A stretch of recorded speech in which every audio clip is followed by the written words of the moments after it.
Untuk absennya saya setiap hari sana apa bebas dari apa aja yang penting kelar KP-nya gitu Pak. Nah, itu ntar saya jawab. Biar sekalian. Ngomong aja dulu lah. Ini udah tak rekam ya.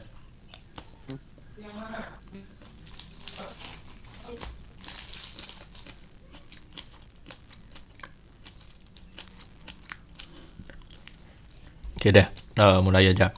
Biar nggak ke malaman gitu ya. Toh ini direkam, jadi nanti kalau ada yang ketinggalan bisa nonton ulang kan kayak gitu.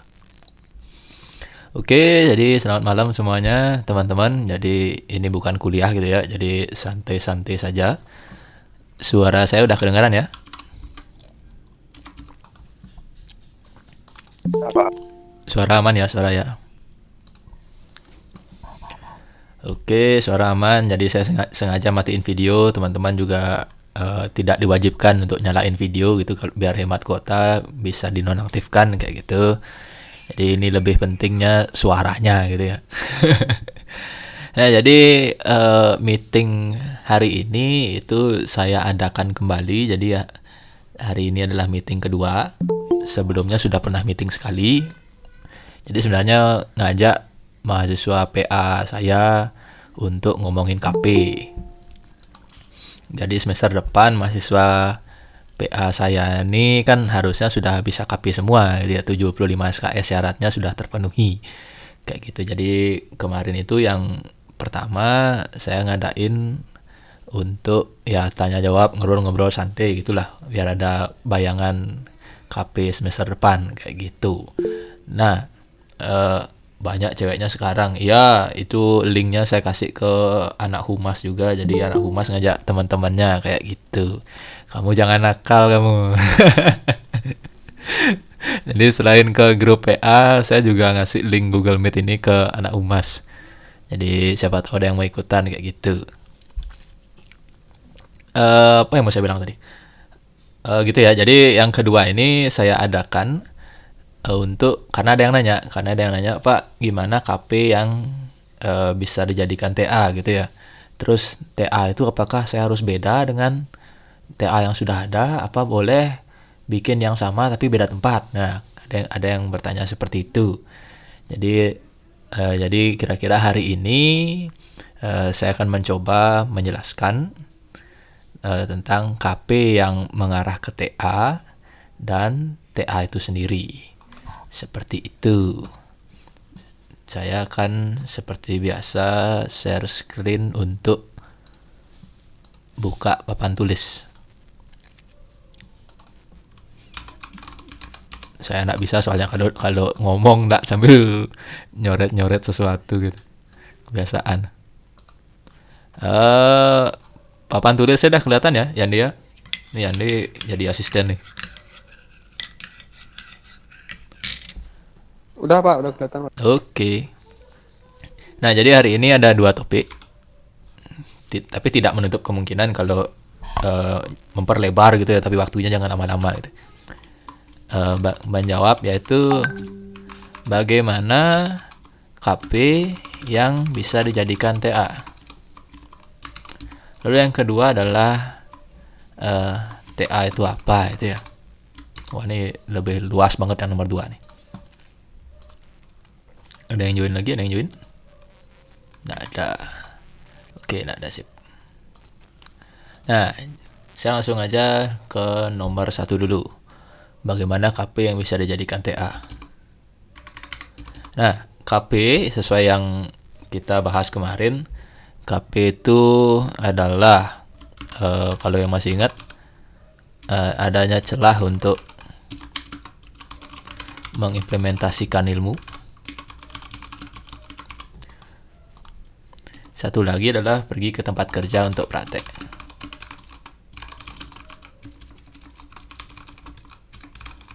Nah, jadi saya flashback sedikit.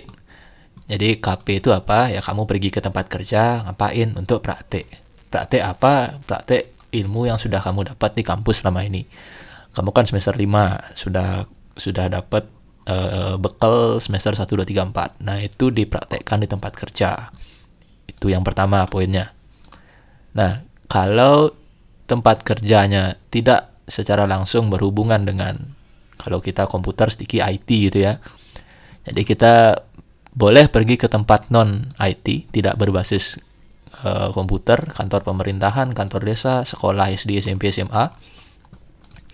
Itu ngapain?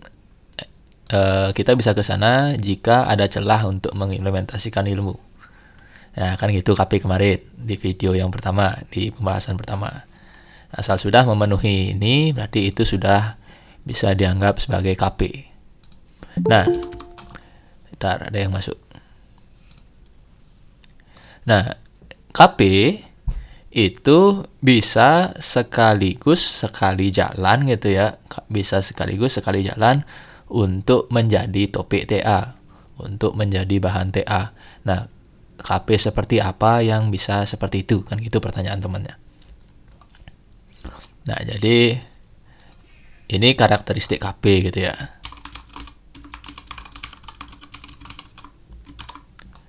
Sekarang saya mau karakteristik TA dulu. Nanti ketemu titik tengahnya. TA itu mengimplementasikan ilmu sudah pasti. Nah, TA itu sudah pasti mengimplementasikan ilmu. Ya. Nah, karakteristik yang kedua adalah membantu orang lain memecahkan masalah sesuai dengan ilmu.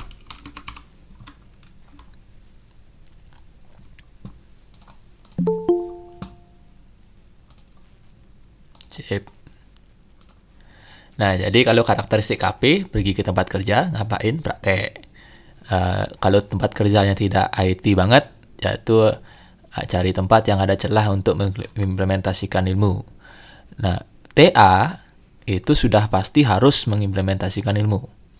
Ya, bukan lagi pergi ke tempat kerja untuk praktek. Nah, yang kedua adalah yang harus ada membantu orang lain memecahkan masalah. Ya, kalau teman-teman baca judul TA, judul skripsi, itu pasti mahasiswanya membantu orang lain memecahkan masalah sesuai dengan bidang ilmunya. Contoh. Apa contohnya kira-kira? Contoh, misalnya di DGM ada apa gitu ya, usaha atau art shop atau apa gitu yang promosinya kurang, padahal produknya bagus. Ternyata masalahnya adalah di promosi, pemasaran, iklan segala macam. Nah, kamu punya ilmu bikin video. Kamu punya ilmu animasi, udah kuliah 7 sampai 8 semester. Kamu punya ilmunya. Kamu bantu orang lain untuk memecahkan masalah, itu TA. Simpel kan?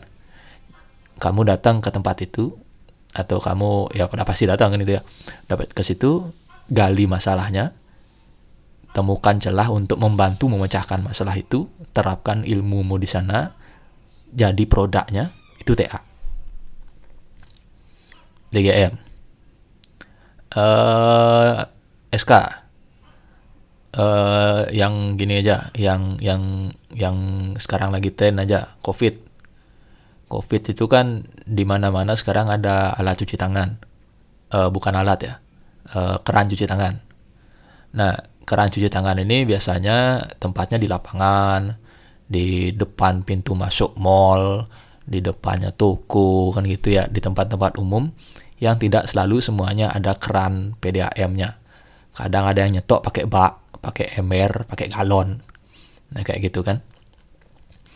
Nah, biasanya kalau airnya habis, kan airnya habis itu nggak tentu. Nah, kalau airnya habis perlu waktu untuk ganti, kayak gitu.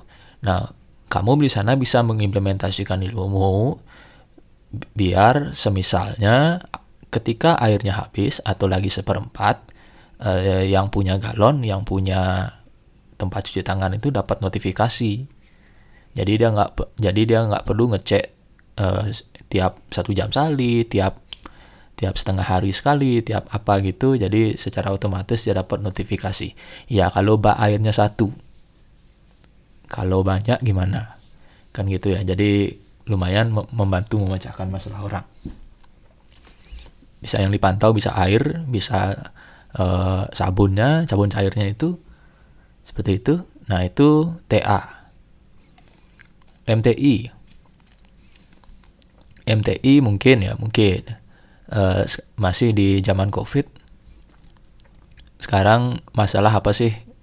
Misalnya orang-orang nggak kerja, bisa dibilang makan susah gitu ya, kebutuhan sembako susah, jadi makan sehari-hari susah. Banyak orang sekarang mendistribusikan makanan gratis, sayur-sayuran gratis kan, seperti itu.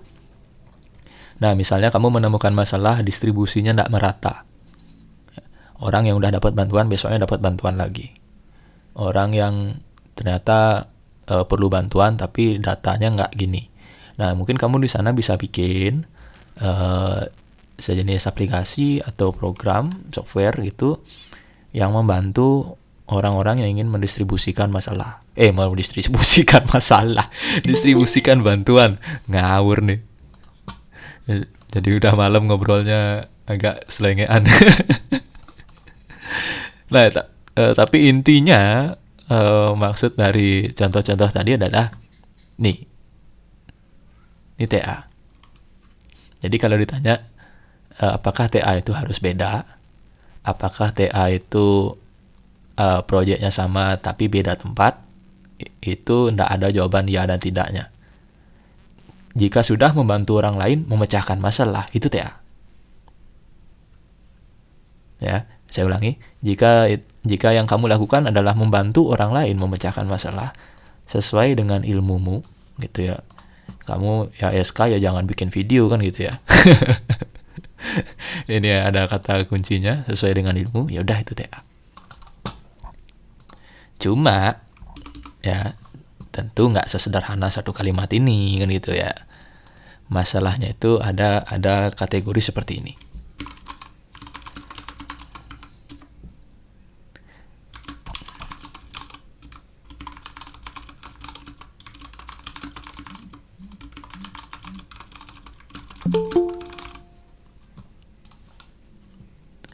Nah, sorry nih, saya sambil alt-tab karena harus approve kan yang jadi host saya ini. Nah, tentu membantu orang lain memecahkan masalah sesuai dengan ilmu itu enggak ya sesimpel ini gitu ya. Pak, tetangga saya butuh software, saya bikinin. Pak, tetangga saya punya toko baru buka tuh, saya bikinin program kasir ya. Jadi TA kan itu enggak sesederhana itu gitu ya. Yang bisa dikategorikan sebagai TA atau skripsi, tugas akhir, itu adalah harus masuk di antara salah satu 3 kategori ini. Masalahnya lama, caranya baru. Masalahnya baru, dicoba dengan cara lama. Masalah baru, coba dengan cara baru. Jadi setelah kamu ketemu masalah, atau ketemu orang yang punya masalah gitu. Terus kamu bisa, kayaknya bisa diselesaikan dengan apa yang selama ini saya pelajari di Sticky gitu ya. Mau menawarkan bantuan gitu. Nah, cek dulu, masuk nak salah satu ini. Jadi kalau ditanya, Pak boleh nak saya bikin proyek yang sama tapi saya pindah tempat, otomatis nak masuk. Itu kan masalah lama, cara lama. Cuma pindah tempat masalahnya kan sama, alatnya juga sama kan, proyeknya kamu ikutin kan. Pak, saya baca TA di perpus, saya bisa tuh bikin alatnya, tapi tempatnya saya ganti ya, itu kan di daerahnya dia, saya mau bikin di Banjar saya, nggak bisa. Itu masalah lama, cara lama, cuma pindah lokasi aja. Masalah lama boleh, caranya yang baru. Saya kasih contoh. Balik lagi ke SK ya. Sorry kalau ada teman-teman TI sini, saya nggak begitu bisa ngasih contoh karena saya backgroundnya bukan di TI gitu ya. Tapi teman-teman pasti bisa carilah contohnya. Contoh masalah lama. Sistem misalnya monitoring apa gitu ya. Monitoring apa ya mau saya bilang ya. Misalnya yang masih berbasis SMS gateway.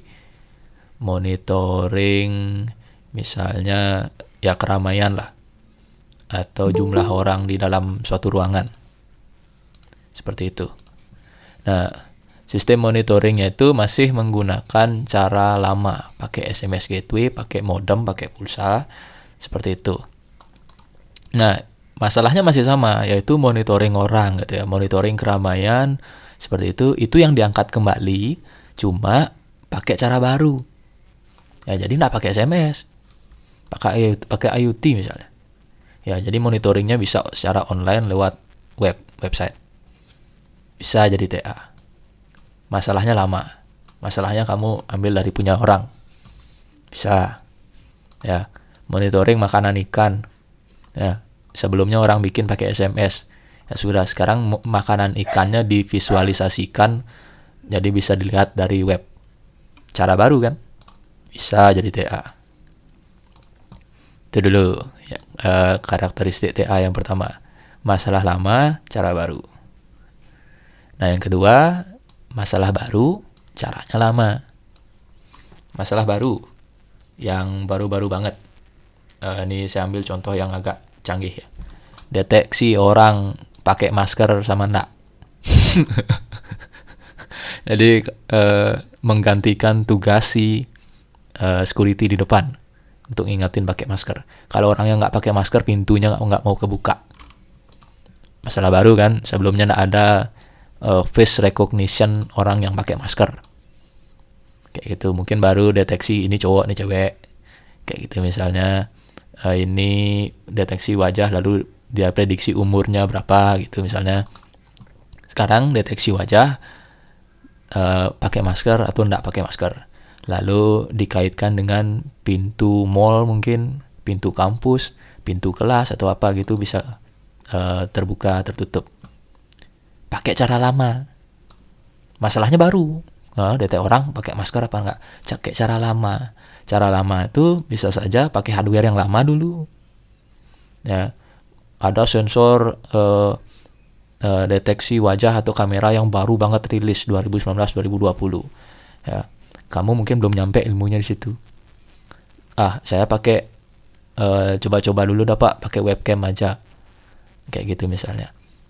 Atau pakai kamera yang modul kamera yang agak murah, saya udah punya nih, atau saya dapat di kampus nih, ini udah dapat di TA sebelumnya, cuma belum pernah dipakai untuk deteksi wajah, pakai itu, bisa jadi TA. Masalahnya baru, caranya lama.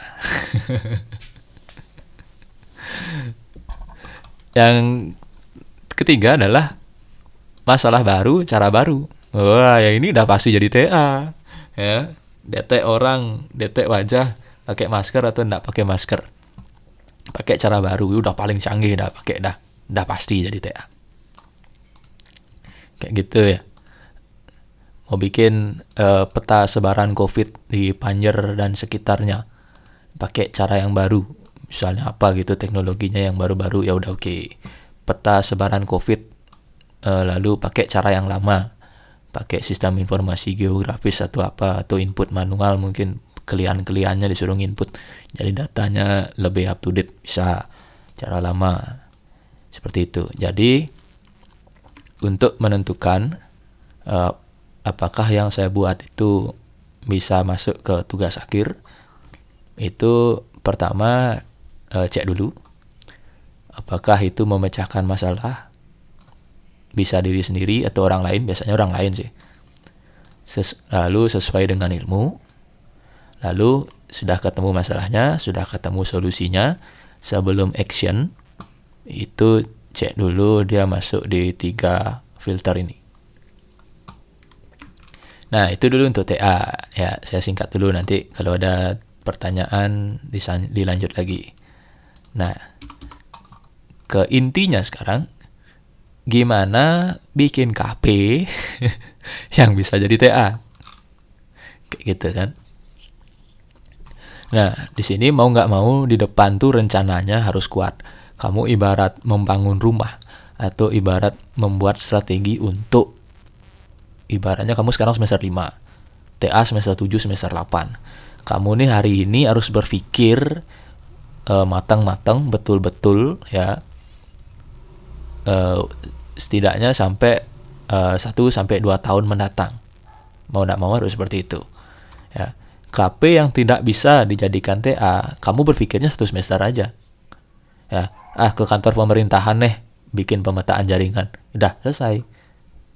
Ya, ternyata tahun depan kantornya ngundang teknisi atau ngundang profesional untuk memetakan jaringan. KP-mu itu udah selesai dan tidak ada gunanya. Ya enggak apa. Ya kan? Kamu kan berpikirnya untuk 6 bulan ke depan aja. Kalau KP-nya nggak jadi TA. Sekarang saya KP mau bikin modul di kampus nih. Kan itu ada KP di kampus. Ternyata tahun depan modulnya itu diganti. Ya enggak apa. Ya enggak apa kan? KP-nya udah selesai kan? Bukan untuk jadi TA kan? Nah, sekarang pola pikirnya berubah. KP yang jadi TA itu pola pikirnya panjang. Ya. Nggak bisa sekedar bikin modul nih. Ternyata lagi 6 bulan modulnya diganti. Nggak bisa seperti itu. Bikin pemetaan jaringan nih. Ternyata tahun depan kantornya punya peta jaringan yang lebih bagus. Nggak bisa seperti itu. Lalu yang seperti apa gitu ya. Saya balik ke contoh saya yang tadi. Misalnya deteksi wajah, deteksi orang pakai masker atau enggak gitu ya. Jadi yang dipikir duluan itu adalah TA-nya. Ya, Pak, saya mau KP yang jadi TA. Pikir TA-nya dulu. Di TA kamu sudah matang, sudah mantap. Walaupun ya masih jauh. Maksudnya gini. Di contoh tadi ya. Saya mau bikin deteksi wajah orang pakai masker atau enggak pakai masker, atau deteksi suhu orang tapi bukan pakai termogan, bukan pakai termometer Pak, dari infrared, dari CCTV itu misalnya ya. Itu TA, walaupun masih mengawang-awang gitu ya, masih belum spesifik banget, masih berupa konsep, berupa hayalan gitu. Itu TA. Tapi jangan menghayal yang menghayal banget gitu ya, maksudnya ya menghayal tapi ada jalan untuk merealisasikannya gitu loh. Jangan yang menghayal mengawang-awang itu ya bukan TA gitu ya. Cari ya mengawang boleh, cuma realistis. Nah, TA-nya udah ketemu ya. TA-nya udah ketemu. Ya, face detection ya. Mesh or without mesh, gitulah intinya. TA-nya udah ketemu. Ya. Dari TA itu kamu ambil KP-nya. Ya, dari TA itu kamu ambil KP-nya. Jadi misal TA rancang bangun seperti biasa. Sistem deteksi wajah. Deteksi masker berbasis apa gitu misalnya, modul kamera apa gitu ya, saya nggak begitu hafal namanya. Nah itu KP-nya perancangan alat deteksi masker menggunakan modul apa, kamera apa gitu. Sebentar saya coba kasih contoh yang TI. Semoga ada kepikiran. Ini KP ya. Ini KP, ini TA-nya. Jadi waktu KP kamu bikin ini, waktu TA lanjutkan. Nggak mirip tuh Pak. Kok saya lihatnya sama. Ntar belakangnya sama. Yang bikin beda adalah depannya nih. Depannya nih yang beda. Oh banyak cewek-cewek ya. Jadi malu saya. Digrogi nih. Oke. Oh, fokus. Belakangnya sama ya. Yang beda depannya nih. Ya. KP itu tidak ada rancang bangun. Tidak ada tidak ada produk prototipe alat aplikasi software jadi yang tercipta di KP. Jadi kamu bisa cicil itu di KP, lalu setelah jadi gambarannya, blueprintnya, kamu cetak itu, realisasikan itu di TA. Jadi pondasinya berat, perencanaannya berat, karena kamu harus yakin setahun 2 tahun yang akan datang itu masih bisa direalisasikan. Seperti itu. Berat. Tapi ketika kamu sudah ketemu dengan wah nih gue banget gitu. Sobat-sobat lihat nih cangajan gitu ya. Ini aku banget nih. Pokoknya wah ini bagus lah gitu ya. Dari aku senang bikinnya. Ini ketemu alatnya ada. Aku bisa bikin, terus masalahnya deket dengan kita gitu ya. Enak jalaninya. Sekali jalan gitu loh maksud saya. Enak jalaninya. Cuma di awalnya yang berat. Perancangan. Ya, perancangan. Baca ini ya udah merancang. Ibarat orang bikin baju, gambar aja bajunya. Ya, masalah pas nanti sama orangnya, masalah nanti kainnya cocok apa enggak atau bikin gatel, masalah nanti lengannya kependekan, enggak peduli. Perancangan. Bentar, upload dulu. Ya, ini namanya juga perancangan. Merancang kan, nggak jadi alatnya. Yang penting apa? Yang penting komplit. Ya, masuk akal. Mungkin kan merancang baju tapi lengannya satu, salah. Merancang baju tapi nggak ada lubang untuk leher, salah. Merancang baju ada lengannya, ada kancingnya, ada kerahnya, ada spesifikasi kainnya, ada harganya, ada warnanya, pakai benang apa, pakai mesin jahit apa. Jadi ya sudah, bajunya nggak ada. Bajunya nggak tahu dipakai orang akan cocok atau enggak, gatel atau enggak, kayak gitu, kegedean apa enggak, melar apa enggak peduli. Merancang dulu. Ya, nah kalau contohnya ini kayak gimana Pak? Ya, jelas pakai kamera apa, masker apa yang dideteksi, kayak gitu. Pendeteksi itu seperti apa? Apakah nanti misalnya jelas wajah orang bisa dideteksi, atau pohon pisang pakai masker juga bisa dideteksi. Ukurannya berapa, dimensinya, panjang lebar tinggi, butuh baterai berapa, bisa dipakai berapa lama, menghayal aja dulu. Nggak jadi ya, emang nggak jadi kan. Itu bikin di KP. Ya, KP masuk akal perencanaanmu itu secara tertulis sudah masuk akal, ada diagram, skema segala macam. Lulus KP, kuliah semester 6, semester 7 implementasikan. Ya, beli modulnya, rakit, coding. Ya, realisasikan, uji coba. Ya, tes pada sekian orang. Kayak gitu. Hasilnya itu ya habis dibikin, di-coding segala macam, dicoba, hasil cobanya itulah yang ditulis di TA. Dari 10 kali orang lewat pakai masker, ternyata yang didetek cuma 7, Pak. Ternyata alat ini ketika orangnya pakai hijab otomatis dideteksi. Misal. Kayak gitu. Misalnya.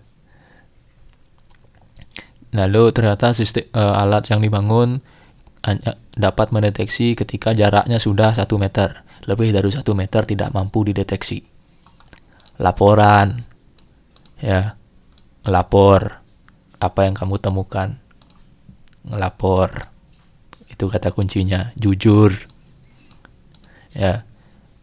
Ternyata nyoba 10 kali berhasil cuma sekali. Ya enggak apa. Enggak apa. Itu TA.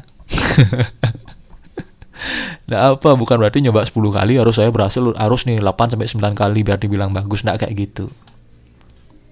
Ya malah kalau berhasilnya 8 sampai 9 kali kamu ditanya, "Kok berhasil?" Harus bisa jawab. Ya, kalau bohong berat, disitulah kamu akan keluar keringat dingin saat ujian TA. Kalau ketahuan bohong nggak bisa buktiin. Kalau kamu jujur, hanya berhasil sekali dari 10 kali pengujian. Itu misalnya. Karena saya belum coding, Pak. Maskernya itu harus warna apa. Jadi kameranya masih ngawur. Itu misalnya. Ya walaupun itu sederhana banget gitu ya. Ternyata masker di lapangan itu berbagai corak, Pak. Apalagi sekarang ada jual masker yang isi sablon aneh-aneh. Itu tidak deteksi, jadi masih dikira itu adalah bagian dari wajah manusia. Wah gitu, enak kan, enak, jujur enak. Nah nih SK nih, udah 30 menit aja nih ngomong TA ya. Nah ini TI. Coba ya. Kalau salah ya jangan dibully ya. TI Sistem Informasi Sebaran Bantuan COVID-19. Spesifik ya. Bantuan mau banyak.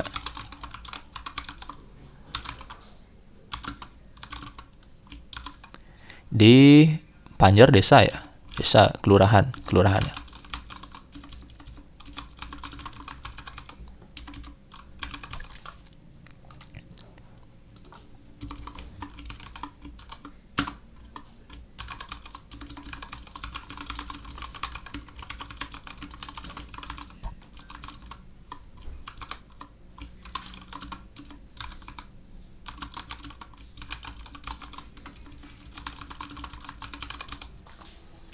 Wah ini lebih mirip lagi nih. Tapi yang perlu diperhatikan adalah ini contoh ya. Ini contoh. Jangan besok ini diajukan. Karena belum tentu relevan. Ini kan saya ngawur aja gitu ya. Belum tentu relevan dalam artian siapa tahu udah ada yang bikin kan gitu. Mengingat ini sangat tren kan gitu ya. Orang-orang di kampus lain bisa aja bikin duluan. Ini cuma contoh. Nah ini saya kurang lihai nulis judulnya kalau di TI, jadi jangan dibully gitu ya. Tapi maksud saya adalah di TA itu ini adalah masalah dulu. Kita kembali ke awal, memecahkan masalah sesuai dengan ilmu.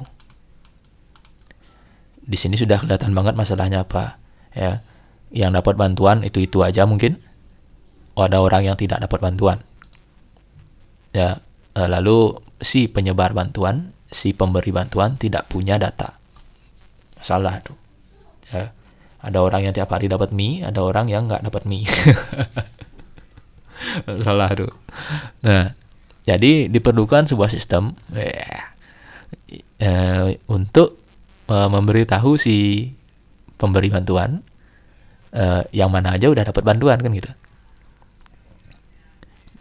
Ini di TA, memecahkan masalah sesuai dengan bidang ilmu. KP ya, KP-nya perancangan lagi ya, perancangan lagi sesuai yang saya bilang di awal bikin baju itu ya, perancangan lagi. Sistem informasinya mau pakai apa, apakah dia berupa website, mobile atau apa. Bantuan COVID, saya belum tulis pangan sengaja. Bantuannya rencananya apa gitu ya. Jadi kamu survei dulu. Ternyata bantuan COVID itu banyak dan yang paling banyak adalah makanan, pangan. Sehingga setelah selesai KP kamu bisa simpulkan untuk menambahkan pangan di sini. Biar lebih spesifik judulnya gitu. Jadi sebelumnya di KP masih merem aja dulu gitu ya, karena belum tahu mau bikin apa.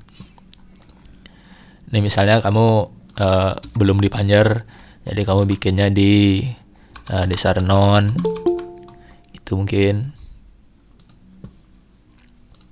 Ya, awalnya kamu berencana untuk Renon gitu ya, Renon dekat kampus. Nah ternyata setelah KP, Renon luas sekali pak, Panjer, Sidokaryo, Tukar ini lagi, belum lagi kalau hujan pak susah saya ngumpulin data nah gitu. Ya terasa bebannya. Ya. Nah berangkat dari situ kamu kerucutkan judulnya. Wah Pak, kalau sistem informasi bantuan COVID ini banyak banget Pak, ada uangnya lagi dari Banjar lain, bantuan komunitas lain, dari kepala lingkungan lain Pak, dari gubernur lain Pak, apalagi gubernurnya ngasih arak. Ya Pak, sama Pak Koster dikasih arak biar nggak kena COVID gitu ya, susah Pak. Spesifik, bantuan pangan. Pak, renon luas Pak, spesifik, kelurahan Banjar. Seperti itu.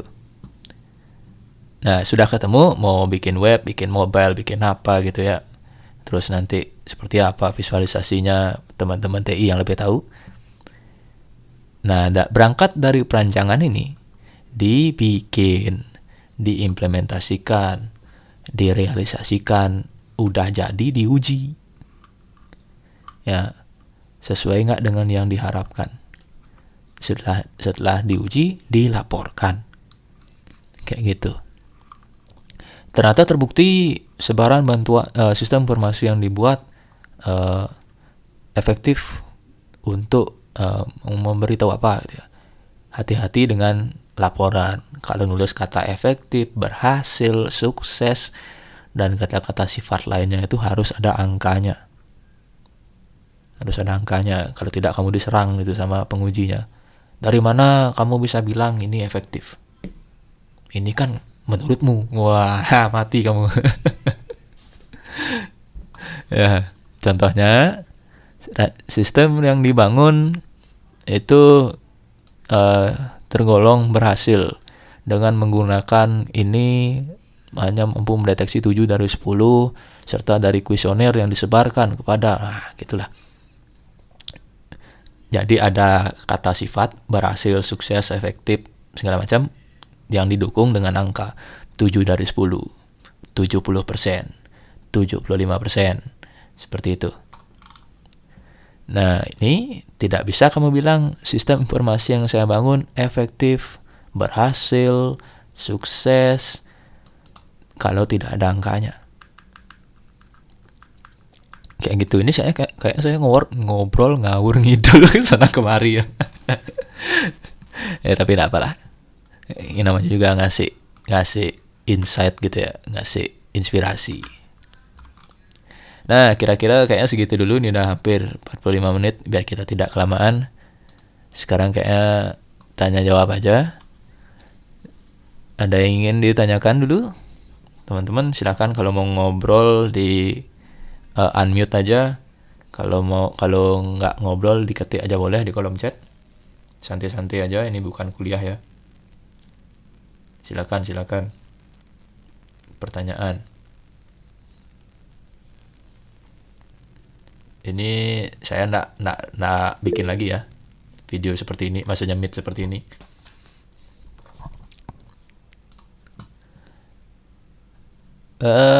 Bertanya mengenai pengajuan pembimbing untuk KP, mengajukannya gimana caranya? Kita ajukan pembimbing terlebih dahulu atau mencari tempat KP terlebih dahulu? Nah, untuk pembimbing KP itu tergantung kamu milih skema kemarin tuh yang mana. Apakah kamu akan KP-nya di liburan, lalu KRS bikin laporan ininya di harus saya gambar lagi dah ya. Susah ini kalau nggak digambar. Liburan semester ganjil.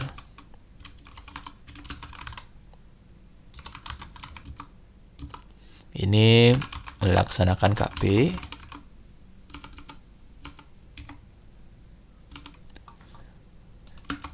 Ya, sambil pertanyaannya diketik aja.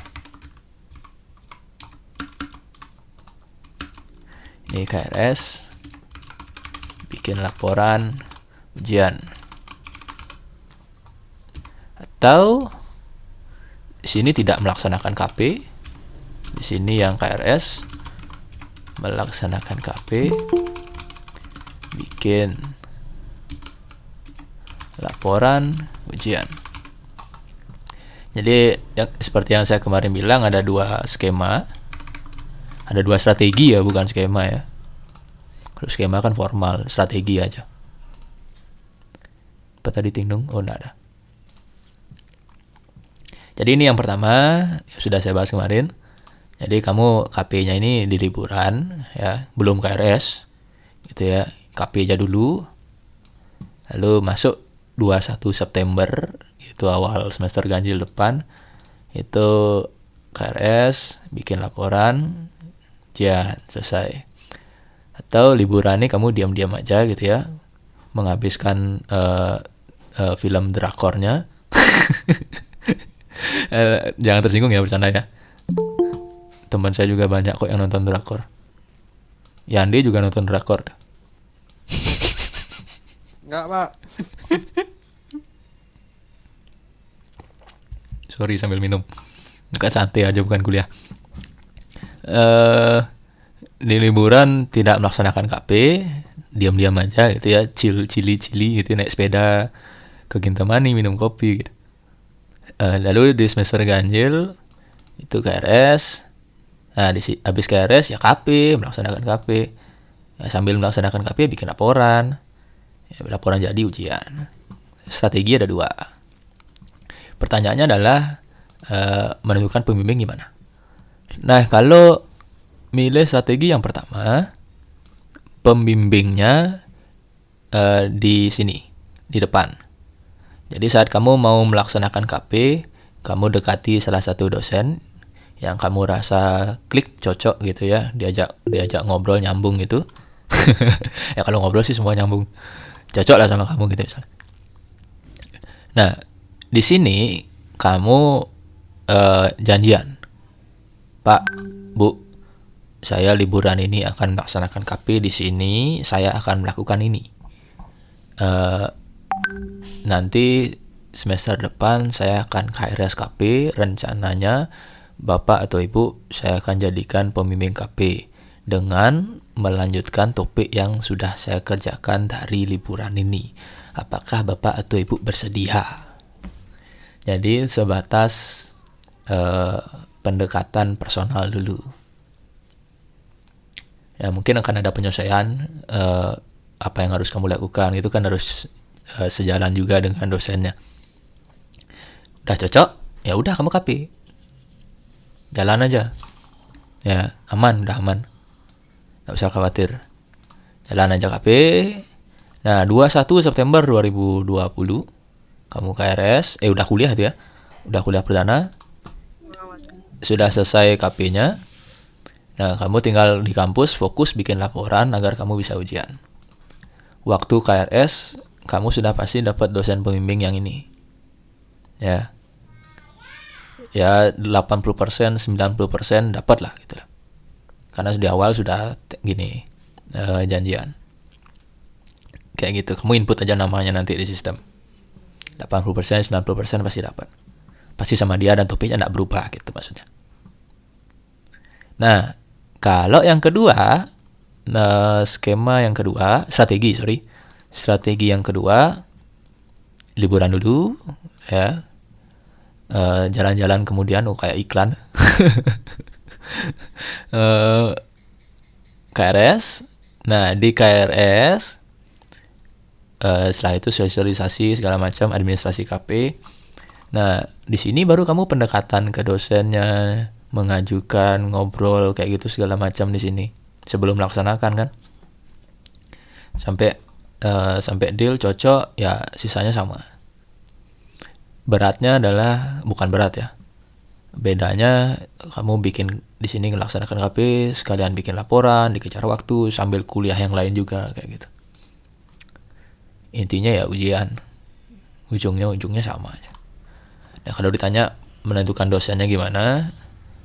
Di sini di strategi 1 adalah pendekatan personal. Di strategi 2 adalah secara resmi. Milih dulu di sistem apakah nanti disetujui kayak gitu. Pertanyaan selanjutnya. Kalau KP pas liburan boleh enggak janjian sama dosen lain selain dosen PA untuk jadi pembimbing KP? Terus kalau dosen PA tidak bisa memberikan informasi atau tidak tahu masalah KP, kemana kita harusnya bertanya. Oh, gini. Pembimbing KP itu tidak harus dosen PA. Ya, kan sesuai namanya, dosen PA itu kan pembimbing akademik. Jadi nggak ada hubungannya KP harus sama dosen PA, enggak kayak gitu. Nggak kayak gitu. Kan banyak juga teman-teman, teman bukannya gimana ya, teman yang dosen PA-nya adalah bukan dosen komputer, Bu Wilda gitu misalnya, sorry kalau sebut nama ya, bukan termasuk membedakan enggak, tapi kan Ibu Wilda kan bukan dosen komputer kan gitu. Nah kayak gitu, misalnya siapa lagi yang bukan dosen komputer kayak gitulah, Bu Wit di LP misalnya kan dosen bahasa Inggris, kan ada yang PA-nya sama beliau kayak gitu. Ya emang bukan dosen PA itu bukan harus jadi dosen KP, enggak. Jadi memang kita yang mengajukan kayak gitu. Dosen PA tidak bisa memberikan informasi, tidak tahu masalah KP, pasti bisa. Pasti bisa. Dosen PA itu udah satu suara semua kok. Ya, cuma mungkin sibuk, nggak sempat bikin meet kayak saya ini. Kalau saya kan karena waktu luangnya banyak banget. Walah. Ini gabut ini bikin meet di luar kuliah kayak gitu, sekalian bikin konten sih kan, mau ngupload ke YouTube ya. Jadi tidak ada dosen PA yang tidak tahu soal KP kayak gitu. Pasti tahu, pasti satu suara. Apa yang saya sampaikan sekarang ini juga pasti akan disampaikan oleh dosen yang lain. Cuma masalah ada yang penyampaiannya harus ditanya dulu, ada yang penyampaiannya nanti mungkin semester depan kayak gitu, beda-beda gitu. Nah kalau misalnya tidak terlalu tidak terlalu lengkap informasinya, atau kamu pengen nanya yang lain, itu bisa nanya ke Pak Alit Arsana. Itu kan koordinator KPTA itu ya, itu maha gurunya itu loh. Pasti tahu kayak gitu. Wah ini Ros nih ngajak masa ke sini.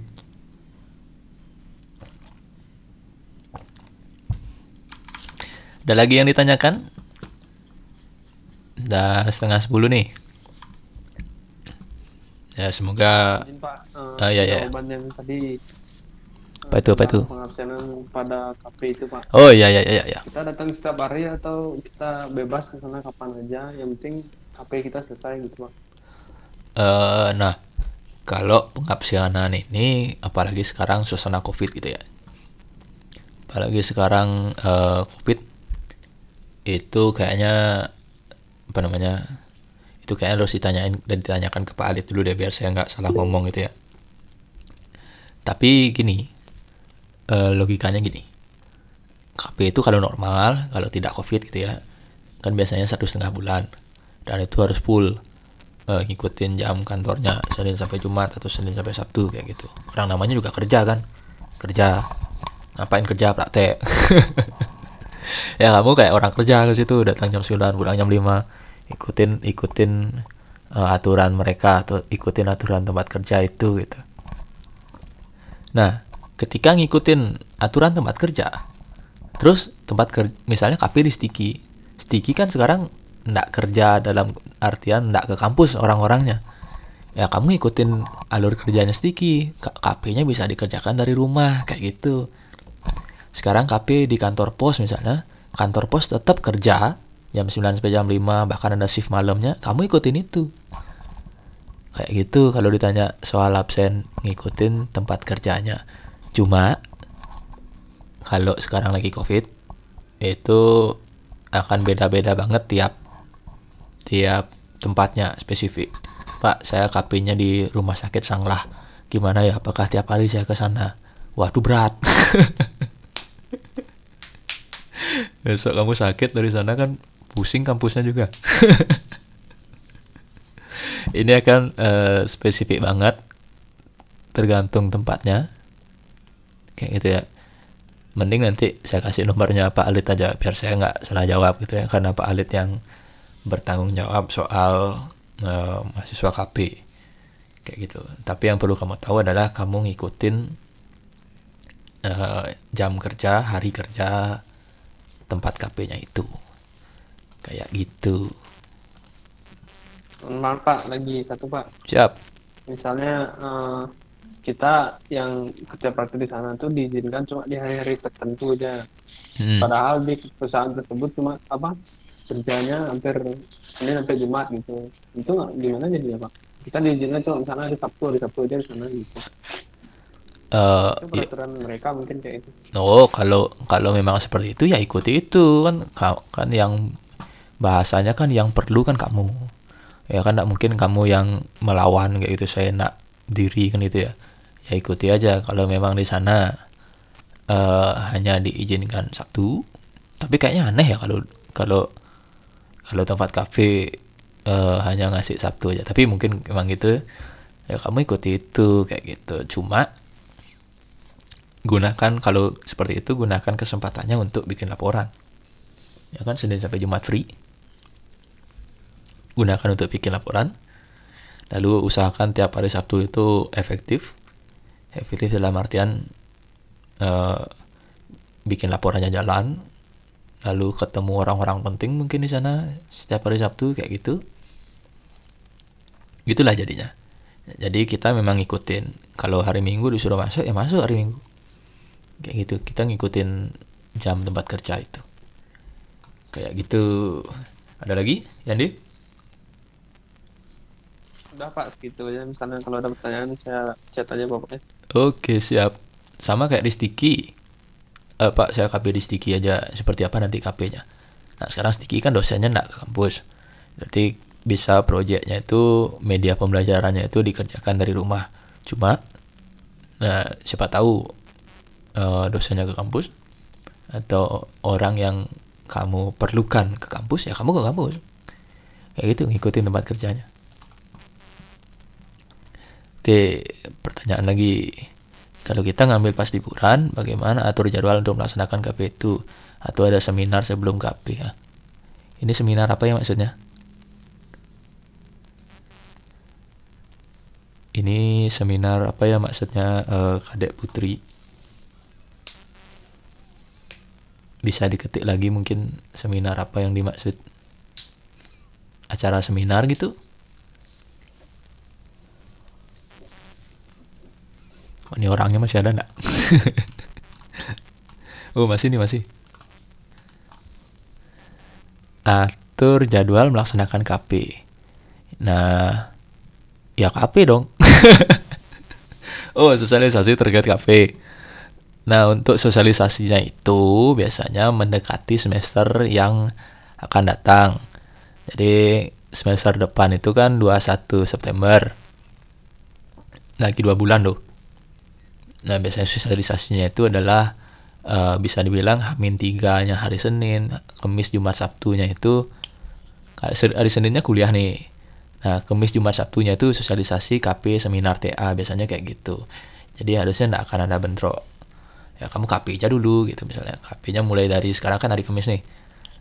Sekarang hari Kamis, besok Sabtu dekati dosen, cari tempat KP segala macam, hitung-hitung, atur strategi, atur rencana. Hari Senin mulai KP, ya KP aja dulu. Kayak gitu. Jalani KP 1,5 bulan. Kalau dari sekarang kira-kira sampai akhir Agustus udah bisa selesai. Akhir Agustus atau awal September. Nah, akhir Agustus, awal September, siap-siap dah ke kampus dengan kondisi kamu sudah selesai melaksanakan KP. Tinggal KRS, bikin laporan ujian. Seperti itu. Cuma sebelum melaksanakan KP, ya dosennya harus diikat dulu. Diikat dalam artian mendapatkan restu, disetujui gitu ya. Kan kamu strateginya unik gitu ya. Nyalip duluan gitu. Bukan berarti ini ilegal atau nggak boleh gitu, menyesatkan gitu, nggak bisa seperti itu. Bahkan disarankan, sangat disarankan untuk KP di liburan agar tidak mengganggu nanti kalau sudah mulai kuliah gitu. Pak, misalnya kita KP dari rumah. Nah, kira-kira gimana tahap pengerjaannya biar efektif? Waduh, ini nih. Ini kembali ke, saya stop screen dulu ya. Nah, ini kembali ke orangnya masing-masing ya. Jadi kan setiap orang di rumahnya itu kan kegiatannya beda-beda. Apalagi COVID gini kan kayak gitu kan. Ada yang mungkin harus kerja, ada yang mungkin santai banget di rumah, ada yang mungkin di kampung kayak gitu. Nah, kalau gimana kalau ditanya tahap pengerjaan ya, kalau ada waktu dikerjakan. Kayak gitu. Tergantung juga apa yang kamu kerjakan. Kayak gitu sih, susah ini jawabnya. Harus banyak faktor ya. Kamu di rumah kayak gimana, terus yang kamu bikin tuh apa, kayak gitu loh. Dari sana baru bisa ketemu efektifnya kayak gimana. Saat kita mau KP itu tidak memerlukan surat pengajuan KP di tempat KP yang dituju, Pak. Nah, ini tadi saya sudah tanyakan ke Pak Alit, belum dapat jawabannya kayak gitu ya. Kayak gitu nanti kalau nggak salah besok Pak Alit live di YouTube di Halostiki, itu kayak akan disampaikan di situ deh. Atau nanti saya kasih kontaknya Pak Alit, ditanyakan langsung kayak gitu ya. Kenapa seperti itu? Kayaknya kampus susah untuk memberi pengumuman. Bukannya nggak mau ya, sangat sangat ambigu, berbahaya ngasih pengumuman mahasiswa untuk KP di liburan kayak gitu. Ya pemerintah kan nyuruh di rumah aja, social distancing, pakai masker segala macam. Nggak mungkin kampus bikin aturan, ayo KP. Nggak mungkin kayak gitu kan, bahaya, diciduk kampusnya.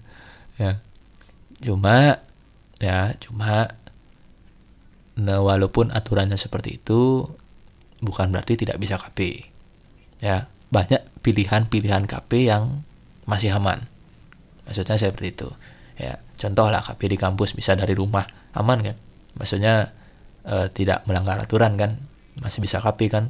Kayak gitu. Nah, contoh tadi Yandi KP di perusahaan katanya tiap hari Sabtu aja. Itu kan masih aman kan? Nah, seperti itu maksudnya. Jadi kampus tidak bisa menggelontorkan, menggedor-gedorkan pengumuman, ayo mahasiswa KP. Nggak bisa seperti itu. Jadi ya harus tetap sunyi senyap. Kayak gitu. Ini saya kok ngomong gini nanti diupload ke YouTube, bahaya ini. Tapi nggak apa lah, sama-sama ngerti lah. Kayak gitu ya. Jadi situasinya seperti itu. Jadi memang tidak bisa terang-terangan gitu. Ayo mahasiswa kita KP, kamu sudah 75 SKS, nah bisa kayak gitu. Ya. Orang kampus saja libur, masa mahasiswanya disuruh ke kerja kan itu. Nah, udah 1 jam. Ada yang ingin ditanyakan lagi sebelum diakhiri?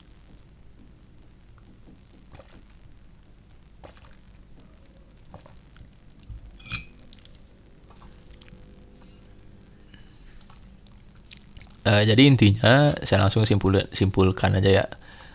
Jadi intinya adalah kalau teman-teman yang sudah 75 SKS biasanya semester 4 mau ke semester 5 itu bisa untuk KP di semester ini. KP bukan berarti melanggar anjuran pemerintah, enggak. Ada beberapa opsi KP yang aman. Kayak gitu. Tetap sesuai dengan anjuran pemerintah seperti itu. Nah, bisa KP di kampus. Jadi kampus sedang membutuhkan bantuan mahasiswa untuk membuat media pembelajaran agar semester depan, semester ganjil, itu media pembelajaran dosen itu kompak semua. Dosen kalkulus ada 5, kelima dosen itu PPT-nya sama, PDF-nya sama, videonya sama. Seperti itu. Jadi tidak ada dosen A ini berat materinya, dosen B ini ringan, tidak ada seperti itu. Jadi itu masalah.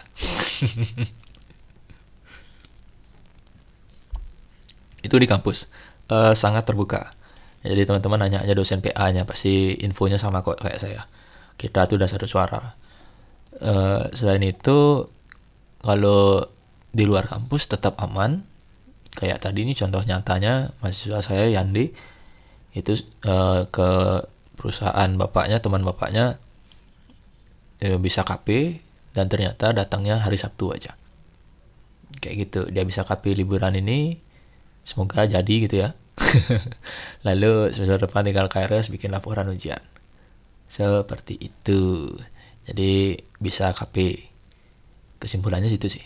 Nah, lalu tambahan untuk yang tadi, kalau mau sedikit berat di awal, cuma nanti kalau udah jalan ringan, itu adalah KP yang jadi TA. Jadi kasarnya bilang, waktu KP itu kamu merancang, waktu TA itu kamu implementasi. Untuk bisa seperti itu, TA-nya dulu yang harus dipikirkan. Jadi memang berat di awal. Ya, survei segala macam, mikir ini itu segala macam. Termasuk berpikir bisa nak kamu bikin, bisa nak kamu mempertanggungjawabkan itu juga beratnya di situ. Cuma kalau udah ketemu, wah nih bisa nih, ya, wah nih bisa tak bikin, bisa tak terapkan, wah ini menyelesaikan masalah, wah ini menerapkan ilmu, ini seperti yang tadi ya, ini masalah lama cara baru, ini masalah baru cara lama, ini masalah baru cara baru, masuk, ya ajukan aja kayak gitu. Jadi KP kamu merancangnya, di TA kamu implementasikan dan laporan. Dah. Jadi itu inti yang saya sampaikan hari ini, dan sedikit yang sebelumnya itu ya. Jadi sebelumnya saya bikin juga meet kayak gini, yang ikut kayak lebih ramai. Nah, itu udah ada rekamannya di YouTube, kalau mau nonton ulang silakan. Seperti itu. Jadi cukup jelas ya. Kayaknya ada pertanyaan lagi. Ini udah 1 jam juga kita WWW, udah malam. Jadi kayaknya sekian dulu. Terima kasih untuk teman-teman yang sudah ikut meluangkan waktunya dimanapun berada. Semoga dalam keadaan sehat, sekeluarga seperti itu. Sekarang sisa 19 orang tapi enggak apalah. Ya, jadi sekarang saya tutup meet-nya. Kalau nanti teman-teman mau ada yang didiskusikan, ditanyakan, itu bisa kontak saya atau kontak dosen PA-nya. Seperti itu. Saya stop rekam dulu.